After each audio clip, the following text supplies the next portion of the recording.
L'écouter Armel, bonjour Armel.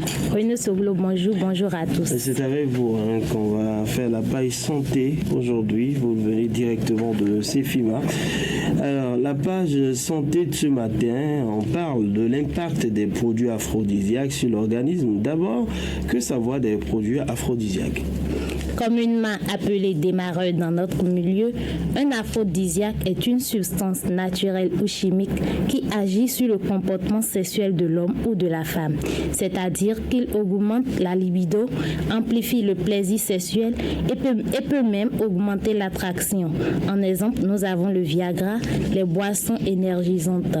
Il faut retenir que les produits aphrodisiaques appartiennent à une grande famille de produits excitants et quand on parle de produits excitants, ce sont des produits censés augmenter les performances sexuelles.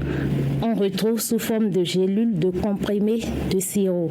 À cela s'ajoutent des décoctions dont on ne maîtrise pas forcément les composants. Des décoctions de plantes, des décoctions de racines qui sont utilisées pour augmenter les performances sexuelles, que ce soit en termes de durée ou en termes de qualité d'érection. Ces produits, pour la plupart, n'ont pas fait l'objet d'études scientifiques formelles. Alors Armel, dites-nous comment expliquer cet engouement autour de ces produits? Plusieurs raisons expliquent la prise des aphrodisiaques chez les jeunes. Ils veulent éviter l'éjaculation précoce et la frustration.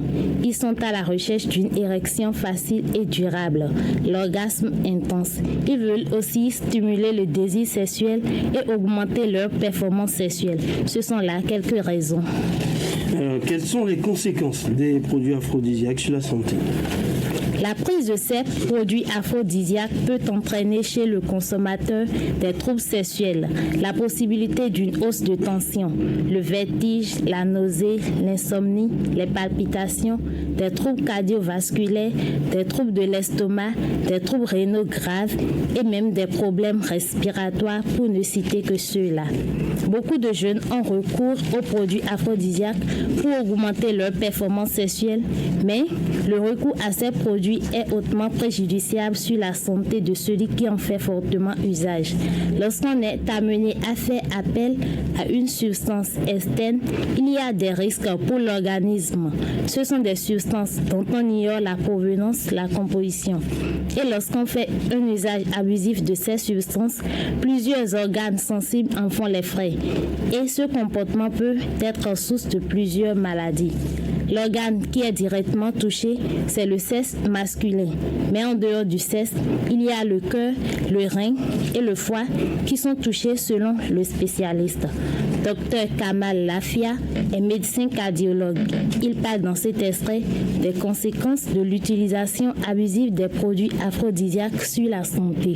Grosso modo, on peut dire que ces substances peuvent toucher 4 organes principalement. C'est les reins, c'est le foie, c'est le cœur, c'est le sexe masculin. Parce que le rein et le foie doivent être considérés comme les usines du corps humain. Tout ce qu'on prend comme substance, saine ou pas, c'est donner du travail à ce foie, à ces reins qui doivent se charger d'écraser ces substances-là. Donc vous convenez avec moi que lorsque la qualité de ce que vous prenez n'est pas la meilleure qui soit, on a une destruction de ce foie, on peut avoir une destruction de ces reins. Et c'est une des premières causes d'insuffisance hépatique et d'insuffisance rénale. À part le rein et le foie, il y a le cœur aussi.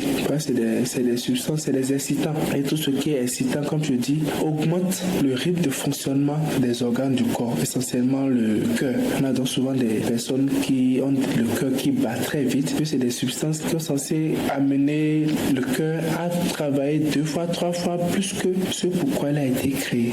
Donc comme conséquence, les palpitations, un cœur qui bat vite, une hypertension artérielle, voire un arrêt cardiaque, de mort subite. On parle de priapisme, c'est-à-dire une érection de 2 heures, 3 heures, 4 heures, sans possibilité que la personne ne revienne à l'état normal. Et là, parfois, les conséquences sont terribles. Parfois, il faut aller faire une chirurgie du pénis pour pouvoir soulager ces personnes-là.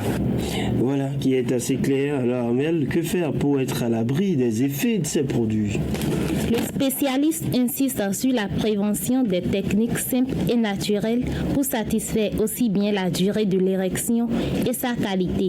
On peut aussi, selon lui, recourir aux méthodes naturelles en termes d'alimentation pour obtenir les mêmes résultats. Suivez les conseils du Dr Kamel Lafia, médecin cardiologue.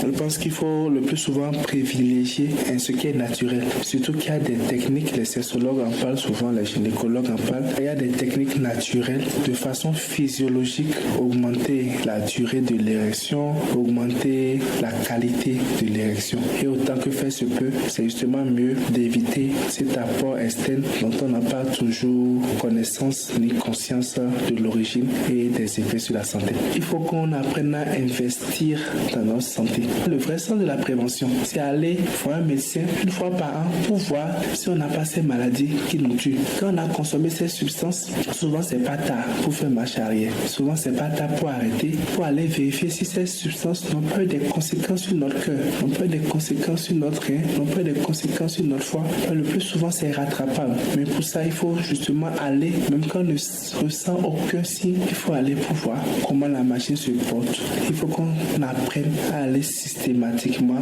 dans un centre de santé, prendre sa tension, voir si on a un diabète, voir si notre rein fonctionne. C'est la meilleure façon de vivre longtemps et d'éviter les conséquences de ces abus de consommation des substances nocives dont on a parlé.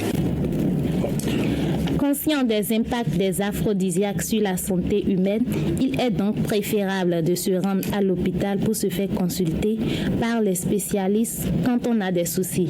Il faut se méfier de ces produits car l'efficacité n'a pas été prouvée scientifiquement et ils peuvent donc porter atteinte à l'organisme humain. Voilà. Merci à vous, Armel Lacoutan de CEFIMA, pour bien évidemment